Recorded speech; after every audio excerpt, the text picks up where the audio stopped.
오늘은 내 소원대로 되리라 라고 하는 주제를 가지고 잠시 말씀을 나누기를 원합니다. 한 여인의 이야기입니다. 그런데 오늘 성경 안에 들어가 보니까 이 여인은 자녀의 문제로 인해서 너무너무 고통 가운데 자리하고 있었던 그런 여인이었음을 알게 돼요. 여러분, 우리가 자녀를 키워보잖아요. 자녀를 키워보면 세상에 가장 큰 문제가 뭐겠어요? 부모에게서 가장 큰 문제는 자녀의 문제입니다. 여러분, 지금 사랑하는 딸이 더러운 귀신에 들려서 지금 온 사냐를 짐승처럼 헤매고 있어요. 지금 이 어머니가, 이 여인이 여러분 하루하루 살아가는 것 그 자체가 아마 죽을 만큼 고통스러운 순간들이었을 거예요. 사는 게 사는 것 같지 않았을 거예요. 얼마나 힘들었을까? 얼마나 고통스러웠을까? 이런 끔찍한 고통 가운데 자리하고 있는 한 여인에 대한 그런 이야기예요. 저는 이 말씀을 다시 이렇게 묵상하면서 제 안에 많은 생각들이 밀려오더라고요. 그 중에 하나가 바로 뭐냐면은 예수님 당시에 수많은 무리들이 주님을 쫓았죠. 그리고 주님 곁에 많은 사람들이 함께 했습니다. 그런데 여러분 가만히 복음서를 묵상해 보면 그 모든 사람들이 주님을 하나님의 아들로서 그 주님의 놀라운 능력을 실제로 체험한 건 아니에요. 정말 말 그대로 그냥 무리에 불과한 그런 대부분의 많은 사람들이 있었고, 또 어떤 사람들은 주님을 시험할 목적으로 주님께 나온 사람들도 많이 있었어요. 또 어떤 사람들은 주님을 비방하기도 했습니다. 주님을 박해하기도 했어요. 또 어떤 사람은 예수님의 제자 공동체 안에 자리하고 있었음에도 불구하고 주님을 팔아먹어버리는, 주님을 배신하는 그런 사람도 있었어요. 저는 바라기는 우리 갈릴리 교회 성도들이 주님의 피로 값지고 사신 몸된 성전에서 주님의 자녀로 신앙생활을 하고 계신데, 저는 우리 갈릴리 교회 성도들 중에는 이런 사람들이 한 사람도 없게 되기를 간절히 바랍니다.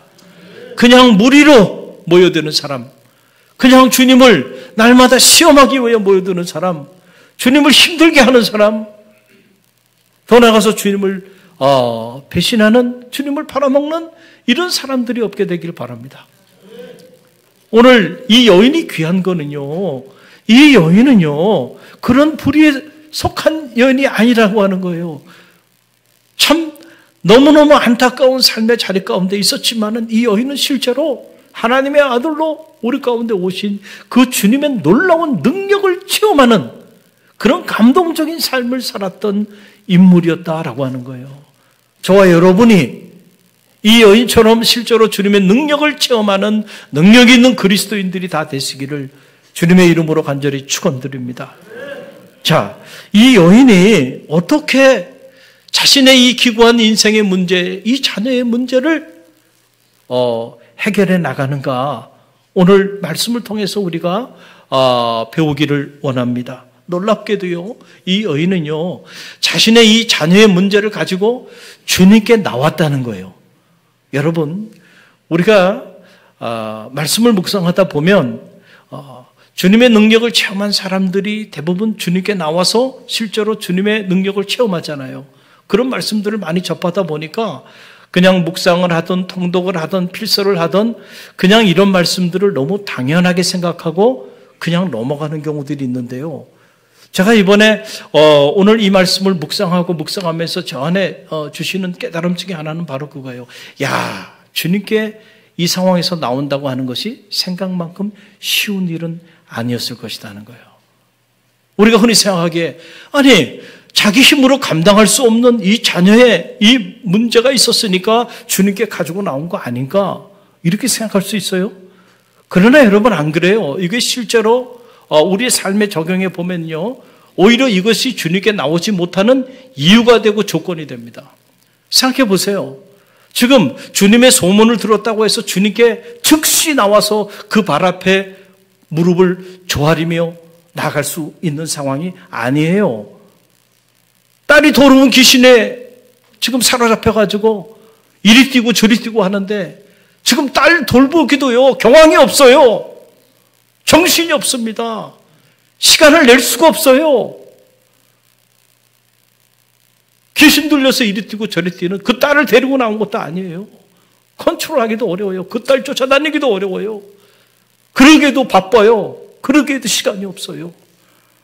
그런데 여러분, 그 딸을 버려두고 주님께 나왔다는 거예요. 여러분, 이게 쉬워요? 실제로는 쉽지 않아요. 그런데 여러분, 이 여인을 보세요. 24절, 26절 말씀을 보세요. 함께 읽어봅니다. 예수께서 일어나 거리를 떠나 두로 지방으로 가서 한 집에 들어가 아무도 모르게 하시려 하나 숨길 수 없더라. 이에 더러운 귀신 들린 어린 딸을 둔 한 여자가 예수의 소문을 듣고 곧 와서 그 발에 엎드리니 그랬어요. 할렐루야. 여러분, 우리가 말씀의 자리로 나갑시다. 기도의 자리로 나오세요. 그러면은 실제로 많은 성도들 중에 이런저런 사정을 이야기합니다. 저는 제가 그렇게 대학에 오래 있다 보니까 그렇게 강하게 목회를 제가 하고 있지를 못해요. 제가 제 자신을 봐도 제 자신이 이렇게 남에게 싫은 소리를 하는 거를 참 힘들어하는 그런 스타일이에요. 그러다 보니까 자, 말씀의 자리에 나오세요. 기도의 자리에 나오세요. 부드럽게 권면은 해요. 그러면 이제 저는 부드럽게 권면하는데 강하게 이유를 얘기하시더라고요. 교인들이. 아이, 목사님, 제가 지금 그럴 상황이 안 돼요. 자녀들도 돌봐야 되고요. 또 이 경제적인 문제도 해결해야 되고요. 이런저런 좀 다급한 문제들이 많아서요. 정신이 없어요. 지금 그런 문제들 좀 다 해결하면, 그리고 여유가 좀 있으면 그때 제가 기도의 자리, 예배의 자리 나갈게요. 이렇게 말을 해요. 그럼 제 마음에 딱 둘로 갈라져요. 하나는 그래, 그러니까 공감이 되는 부분. 그래, 얼마나 힘들까. 자녀들 돌봐야 되고 먹고 살아야 되고 또 이런저런 다급한 문제들, 또 비즈니스 문제로, 직장의 문제로 정신이 없이 동분서주하고 있는데 어떻게 나올 수 있을까? 그래서 마음에 그렇게 참 안타까운 마음이 있어요. 그러나 또 한편으로는 어떤 마음이 드냐면 이런 마음이 들어요. 그러니까 나오라는 거야. 자녀의 문제 때문에 그렇게 동분서주하지. 그러니까 그 자녀의 문제를 가지고 좀 기도하라는 거야. 사업 문제 때문에 동분서주하지. 그러니까 그 문제 가지고 나오라는 거야. 할렐루야. 다급한 문제, 긴급한 문제, 그 문제 때문에 못 나온다 그러는데 아니야. 그 문제 때문에 나오라는 얘기야. 그 문제가 주님께 나오지 못할 이유가 되지 않고 오히려 그 문제가 주님께 나와야 될 이유가 된다는 얘기야. 이렇게 제가 말을 하면 좋을 텐데 개인적으로 이렇게 말을 못해요. 제가 심약해서. 그러나 말씀을 대언할 때는 제가 이렇게 얘기를 합니다. 어느 개인에게 하는 얘기가 아니고 여러분 모두에게 주님의 말씀을 선포하는 거니까. 여러분, 이 여인이 지금 주님께 나올 경황이 없잖아요. 그렇지 않아요? 아니, 지금 자녀가 더러운 귀신에 들려가지고 온 사냐를 짐승처럼 헤매는데 지금 그 자녀 쫓아다니기도 지금 시간이 없어요. 겨를이 없는데 무슨 주님께 나와서 주님께 기도할 시간이 어디 있어요 지금. 그런데 놀라운 사실은요, 이 여인이 그 자녀의 문제를 다 내려놓고요, 그리고 주님이 오신다는 소문을 듣고는 즉시 주님께 나와 그 발 앞에 엎드렸다는 거예요. 저는 이 말씀을 준비하면서 참 이 대목이 참 쉽게 넘어가지 않는 대목이에요. 참 이 대목만 넘어올 수 있다고 한다면, 우리 교우들이 이 대목만 넘어올 수 있다고 한다면 기도의 자리, 말씀의 자리, 차고 넘칠 텐데 이 대목을 못 넘어오는구나 생각하면서 이 말씀을 붙잡고 기도했어요. 이 대목을 넘어올 수 있게 해달라고. 할렐루야. 할렐루야. 여러분, 이 여인은 넘어온 겁니다. 그래서 주님 앞에 나왔어요. 이 여인이 주님께 나와서 뭘 했습니까? 기도를 했다는 거예요. 뭘 했어요? 기도했다는 거예요. 여러분 이게 중요해요. 26절 말씀인데 함께 읽어봅니다. 그 여자는 헬라인이요 스로보닉의 족속이라 자기 딸에게서 귀신 쫓아내 주시기를 간구하거늘 그랬어요. 자, 이 여인이 주님께 나와서 주님 앞에 간구했다는 거예요. 기도했다는 거죠. 뭘 기도했어요? 내 딸이 지금 귀신에 들려 있는데 그 귀신을 좀 쫓아주세요. 그러니까 여러분 이 여인은 그냥 나온 게 아니에요. 마음의 간절한 소원을 가지고 나온 거예요. 뭘 가지고 나왔어요? 간절한 소원을 가지고 나왔어요. 이걸 다른 말로 말하면 기도 제목이라고 말을 하는 거예요. 선명한 기도 제목을 가지고 나왔어요. 내 딸이 지금 더러운 귀신에 들려 있는데 이 문제를 좀 해결해 주세요. 그러면서 주님 앞에 간구하고 나가는 것을 보게 돼요. 여러분 기도가 능력입니다. 실제로 우리가 마음의 소원을 품고요. 주님께 이 여인처럼 나올 수만 있다고 한다면 여러분의 마음의 소원이 응답될 줄로 믿습니다.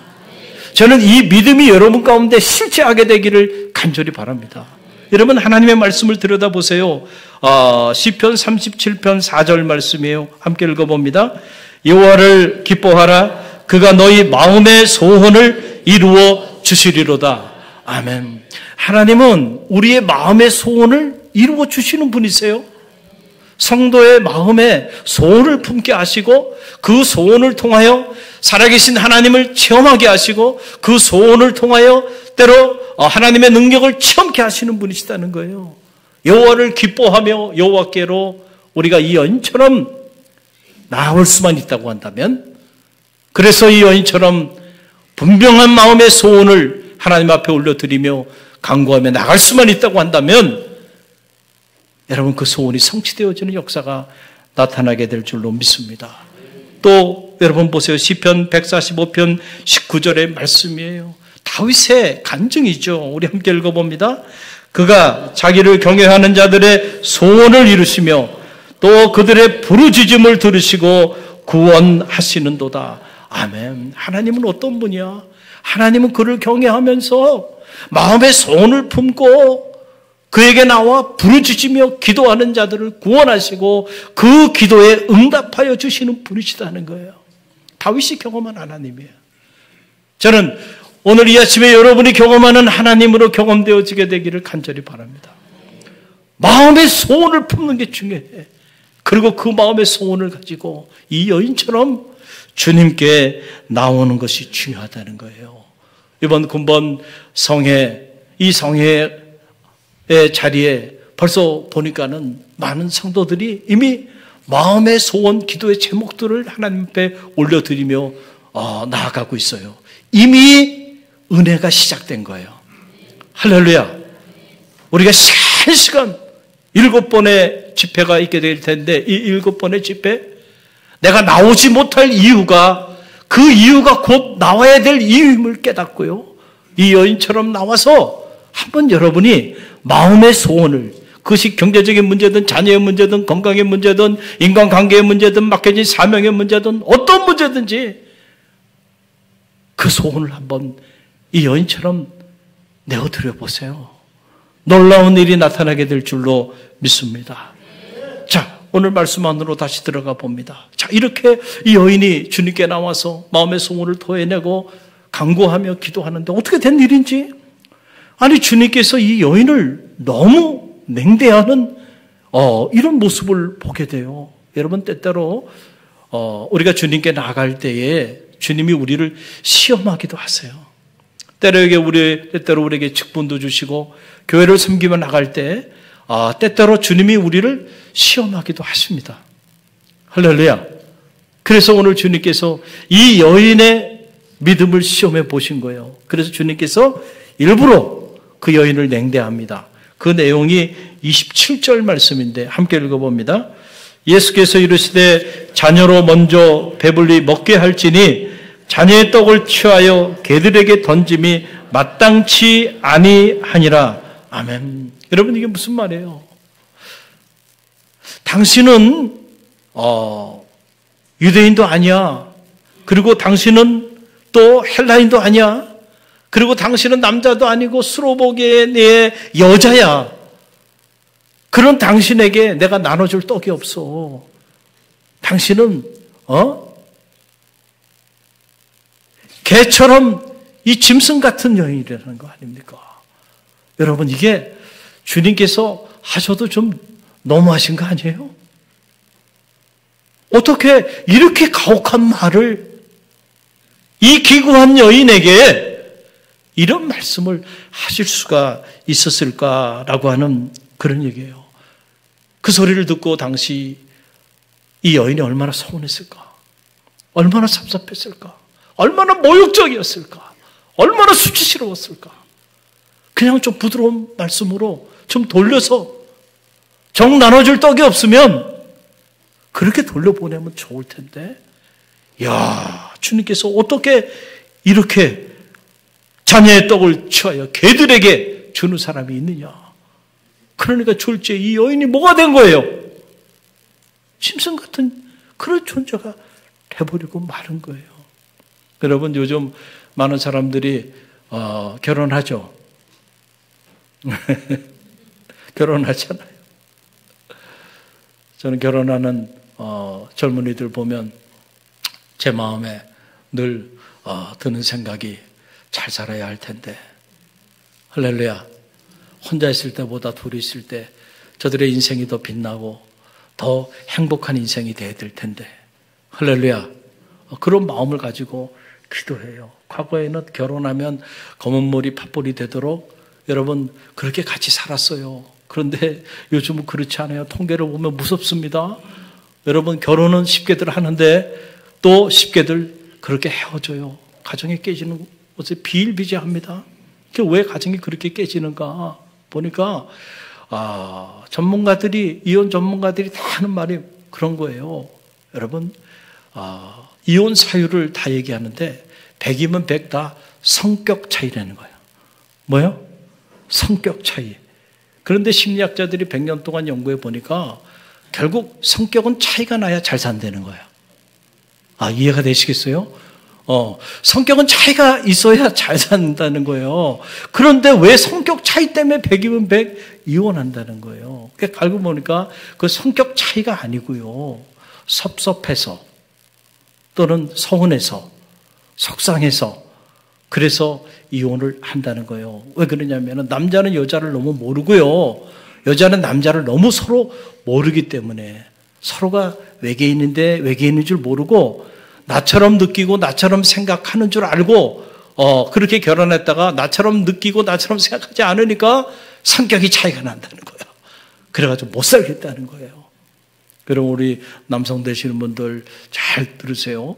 군화만 잘하면 된답니다. 군화. 따라합시다. 군화. 이게 뭔가. 어느 날 갑자기 아내가, 와갖고, 여보, 너무너무 속상해 죽겠어. 왜 그래? 그랬더니, 이런저런 문제 가지고, 속상해가지고 막 말을 해요. 그러면은요, 남자들은, 기본적으로 이렇게 이성적으로 생각을 판단을 하고 그 문제를 해결해주고 싶은 마음에 해법을 막 제시한단 말이에요. 절대로 그렇게 하면 안 된다는 거예요. 그렇게 하지 말고, 그냥 이 문제 저 문제 때문에 너무너무 힘들어. 그래갖고 막 속상한 얘기하면, 그렇구나. 그래서 속상했구나. 군화를 잘해내니까, 그렇구나. 그래서, 섭섭했구나. 그래서 가슴 아팠구나. 뭘 잘하라고요? 군화를 잘해래. 군화만 잘하면 돼. 그러면 지가 알아서 다 정리하고 지가 알아서 해결한대요. 할렐루야. 그런데 그냥 그 군화를 못 해가지고 다시 너무너무 속상해가지고 왔는데 싸우자고 들어요. 그러면은 더 열불이 나지 않겠어요? 그러면 그때부터 벽이야, 벽. 그 속으로 결심합니다. 그래, 두고 보자. 그러다가 때가 되면 각기 제 길로 가자. 그렇게 되는 거예요. 공감을 해줘야 돼. 공감을. 근데 오늘 말씀을 들여다보면 예수님이 어떻게 되는지 이 여인을 공감하지 못해? 그렇죠? 좀 품어주시면 좋을 텐데 어떻게 이렇게 냉혹하게 이 여인을 쫓아내는 말이에요. 여러분 누군가에게 우리가 거절을 받는다고 하는 건요. 여러분 그 고통, 그 상처는요. 정말 오래 갑니다. 특별히 이렇게 힘들고 어려울 때 누군가에게 이렇게 멸시를 당하고 모욕의 말을 들으면요. 평생에 아물지 않는 마음의 상처가 돼서 피를 흘리는 거예요. 그래서 우리가 참 말을 잘해야 돼. 할렐루야. 여러분, 그래서 우리 그 한국의 그리스도인들이 이런 말이 있잖아요. 자존심 상하면 어디도 안 간다 그래요. 천국도 안 간대. 야, 참 나는 처음에 그 소리 듣고 충격이었어요. 자존심 상하면요, 우리는 더 어디도 안 갈 사람들이야? 천국도 안 갈 사람이야. 그런데 여러분 정말 주님 앞에 이런 모욕을 당하고, 그렇죠? 이런 소리를 들었어요. 내가 지금 이렇게 힘들고 어려운 가운데서도 불구하고 그 모든 장벽을 넘어서 나와서 좀 도움을 구하는데 이런 모욕을 당했다고 한다면 여러분 어떻게 반응했겠어요? 아마 화가 치밀어 오르고요. 아마 주님 앞에 침을 뱉고 그래 그러면서 뒤도 돌아보지 않고 주님께 욕을 하며 주님 곁을 떠나지 않았겠어요? 그런데 여러분 놀라운 사실은요. 이 여인이 그렇게 반응하지 않았다는 거예요. 여기에 또 우리가 큰 충격을 받고 도전을 받는 거예요. 우리가 주님의 몸된 교회를 섬기다 보면 때때로 우리도 이런 종류의 시험을 받을 때가 있어요. 저는 여러분이 이런 시험 가운데 있을 때에 통과하게 되기를 간절히 바랍니다. 주님을 사랑하는 까닭에 내가 주님의 피로 값주고 사신 성전을 위하여 내가 이렇게 섬기고 이렇게 봉사하는 거잖아요. 사람들이 뭐라고 말하는 게 뭐가 중요하겠어요. 주님이 이렇게 말씀하신다 그래도 나는 주님을 사랑해요. 주님! 할렐루야. 그러면 통과하는 거야. 안 그러면요. 여기서 다 넘어가는 거예요. 여기서 다 넘어가는 거예요. 근데 이 여인이 보니까 놀라워요. 이런 취급을 받았는데도 이 여인은 주님 앞에 놀라운 반응을 보입니다. 여러분 그 내용이 성경에 기록되어 있어요.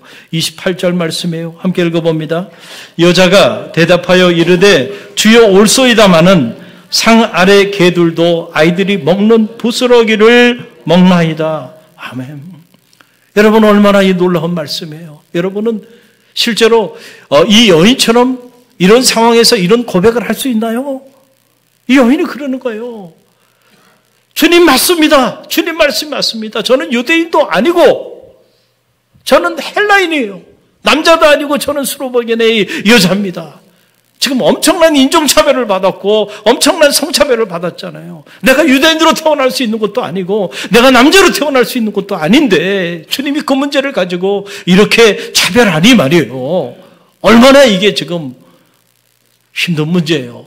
그런데 이 여인이 놀라워요. 그래요. 주님 말씀이 옳습니다. 저 유대인 아닙니다. 저 헬라인이고요. 저는 남자도 아니고 여인입니다. 그러나 주님, 개들도 주인의 상에서 떨어지는 부스러기를 먹지 않습니까? 부스러기라도 좀 주세요. 부스러기의 은혜를 구하는 이 여인의 모습을 보면서 우리는 감동할 수밖에 없는 거 아니에요? 여러분 실제로 저 경상북도 영양군 수비면에 작은 교회를 섬기는 이상복 목사님이라는 분이 계신데 이분이 교회를 섬기는데 교회가 너무 작고 가난하고 또 성도들도 몇 명 안 되고 그 마을이 주님을 영접하지 못한 그런 마을이에요. 그래서 새벽마다 마룻바닥에서 이 목사님이 눈물을 흘리며 기도하는 거예요. 부스러기 은혜라도 좀 주십시오. 그래서 이 마을이 복음화되어 줄 수 있도록 부스러기 은혜라도 달라고 그렇게 10년을 기도했대요. 20년을 기도했대요. 30년을 기도했대요. 그런데 변화가 없으니까 그 성도들과 주변에 있는 사람들이 아니 하나님 들어주지도 않는데 제발 그런 기도 좀 그만하라고. 그럼에도 불구하고 이 목사님이 하나님 앞에 새벽마다 마룻바닥에서 기도하면서 부스러기 은혜라도 좀 주세요. 그래서 이 마을이 변화되게 해달라고 기도했는데 어느 날 놀라운 역사가 나타난 거예요. 그래서 그 부스러기 은혜를 통해서 실제로 이 수비교회가 수비면 그 작은 마을에 영적인 사역을 감당하는 중심지가 되고 많은 그 마을의 성도들이 주님을 영접하게 되는 기적 같은 일이 나타나게 됐다는 거예요. 할렐루야. 여러분, 부스러기라도 괜찮으니까 내게 부스러기 은혜라도 좀 달라고요. 여러분, 이렇게 나갈 수만 있다고 한다면요, 오늘도 놀라운 역사가 나타나게 될 줄로 믿습니다. 자, 이 말을 하는 그 여인을 주님이 보시면서 그 말에 감동을 받아요, 주님이. 그래서 주님이 이렇게 말씀하십니다. 그 내용이 29절 말씀인데요. 함께 읽어봅니다. 예수께서 이르시되 이 말을 하였으니 돌아가라. 귀신이 내 딸에게서 나갔느니라 하시매. 아멘. 이 말을 하였으니 돌아가라는 거예요. 이 말을 하였으니. 그 말이 무슨 말이에요? 나는 유대인도 아니고 헬라인도 아니고 나는 여자입니다. 그래요. 그러나 주인의 상에서 떨어지는 개도 부스러기를 먹지 않습니까? 그래요. 인정합니다. 저는 개 같은 사람입니다. 그러면은 부스러기 은혜라도 좀 주세요. 이 말을 한 거예요. 이 말을 하였으므로 돌아가라. 내 딸이 나음을 얻으리라는 거예요. 말을 잘해야 돼요. 여러분, 이 동일한 사건을 기록하고 있는 마태복음을 보게 되면 이 말에 대해서 이렇게 표현을 합니다. 마태복음 15장 28절 말씀이에요. 함께 읽어봅니다. 이에 예수께서 대답하여 이르시되 여자여 내 믿음이 크도다. 내 소원대로 되리라 하시니 그때부터 그의 딸이 나으니라. 아멘. 내가 이 말을 하였으므로 돌아가라. 이 말은 내 믿음이 크도다 이런 얘기예요. 할렐루야. 내 믿음이 정말 놀랍구나. 네가 나에게 이런 모욕을 당하고 네가 지금 나에게 이런 냉대를 받고 네가 지금 이런 상황에 처해 있음에도 불구하고 나와서 부스러기 은혜라도 구하는 모습을 보니까 내 믿음이 정말 감동이 된다. 내 믿음이 크다. 사람이 인정한 게 아니에요. 주님이 인정한 믿음이에요. 주님이 복음서에 보면은 그 믿음을 칭찬하는 사례가 또 하나 있어요. 그게 언제냐면은 백부장의 이야기를 할 때요. 백부장, 이방인이었어요. 이 사람도 백부장 100명의 군사를 거느리는 로마 장교였습니다. 하인 중에 어떤 병인지 모르지만 질병으로 인해 고통 가운데 죽어가는 하인이 있었어요. 그 하인을 살려주고 싶어서 주님께 나옵니다. 주님, 제 하인을 좀 구원해 달라는 거예요. 주님께서 그 말을 듣고는 그래, 내가 내 하인을 치유해 주마. 내 집으로 가자. 그랬더니 이 백부장이 뭐라고 말하냐면은 주님, 감당할 길이 없습니다. 제 수하에도 군사들이 있는데 제가 한번 이리로 가라 그러면 가고 저리로 오라 그러면 옵니다. 하물며 주님께서 그냥 이 자리에 한 말씀만 해주세요. 그러면 내 하인이 낫겠습니다. 이야, 이야기를 듣고요. 성경에 보게 되니까 주님이 놀라셨다는 거예요. 놀라셨다는 거예요. 그냥 감동 정도가 아니고요. 그의 이 말에 놀라셔서 주님이 뭐라고 말씀하시냐면은 내가 이 이스라엘 중에 이만한 믿음을 보질 못했다. 내 믿음대로 될지어다. 할렐루야. 여러분, 오늘 우리에게 필요한 거는요, 믿음이에요. 여러분이 어떻게 신앙생활하면서 주님을 감동시킬 수 있겠어요? 무엇으로? 여러분, 믿음밖에 없습니다. 믿음으로 주님을 감동케 하는 성도들이 되시기를 간절히 바랍니다. 우리가 이 여인 같은 믿음만 있다고 한다면 오늘 우리가 어떤 삶의 문제 가운데 있든지 간에 오히려 그 문제가 주님의 능력을 체험하게 되는 그런 모멘텀이 될 줄로 믿습니다. 이제 오늘부터 성회로 나가요. 오늘 오후 3시부터 시작해서 월요일 새벽, 월요일 저녁, 화요일 새벽, 화요일 저녁, 수요일 새벽, 수요일 저녁 딱 7번의 집회로 나가게 되는데 우리는 이 집회에 대한 소문만 들은 사람들이 아니에요. 그렇죠? 수없이 강구 말씀도 들었고 문자도 받았어요. 저는 여러분에게 믿음으로 권면합니다. 여러분이 지금 어떤 삶의 문제가 있든지 간에 그 문제 때문에 주님께 나오게 되기를 간절히 바랍니다. 다 내려놓고 그럼에도 불구하고 이 여인처럼 주님께 나와보세요. 나오되 그냥 나오지 마시고 빈손으로 나오지 말고요.